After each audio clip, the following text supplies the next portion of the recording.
අපි කතා කරන්න යන්නේ තවත් අලුත් කොරියන් ඩ්‍රාමා එකක් ගැන.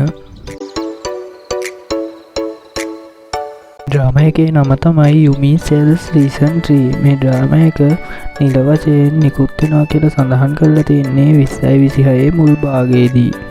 යුමි සෙල්ස් යනු ජීවිතයේ ආදරයේ කැමැත්ත හැඟීම් හා විකසනයන් යුමි නම් ප්‍රධාන චරිතයේ හිස තුළ තියෙන සෙල්ස් මගින් ආදර්ශවත් රසවත් කතා මාලාවක් කියලා හඳුන්වන්න පුළුවන්.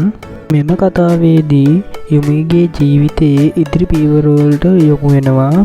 යුමිගේ වර්තමාන තත්ත්වය බැලුවොත් ඒ කෙනා ලේඛිකාවක් වශයෙන් සාර්ථකයි.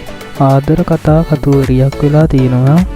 යුමිගේ අතීත සම්බන්ධතා අභියසින් නිදහස් වුණු යුමිගේ සෙල්ස් හිස තුළ පවතින සෙල් සාමගාමී තත්ත්වයේ සිට අවදානම් තත්ත්වයක් කරා සමග මුහුණ දෙනවා. ඩ්‍රාමා එකේ හේතුව මනුස්සකම් සෙල්වල ඇනිමේෂන් ලයිව් ඇක්ෂන් එකට එකතු කරලා සිනමාමය හා කාටුන් විලාසතාවක් ලෙස හේතු හදාරනවා. ඇත්ත ජීවිතයේ ඉමෝෂන් එක විදිහට කාටුන් සෙල් එක එකතු කරලා කියුට් ෆීල් එක ලබලා දීලා තියෙනවා. අරල නළුවන්ගේ ඇක්ටිං සමග ඩීප් ඉමෝෂනල් කනෙක්ට් ඇත. ඩේලි ලයිෆ් ලව් අප් සහ ඩවුන් විදිහට මේ ඉදිරිපත් කරලා තියෙනවා.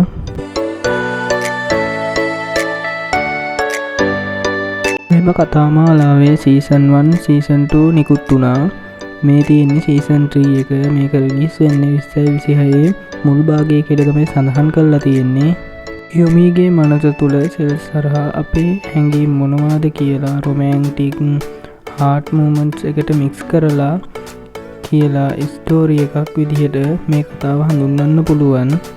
මේ රිලීස් වෙන්නේ 2026 මුල් භාගයේ.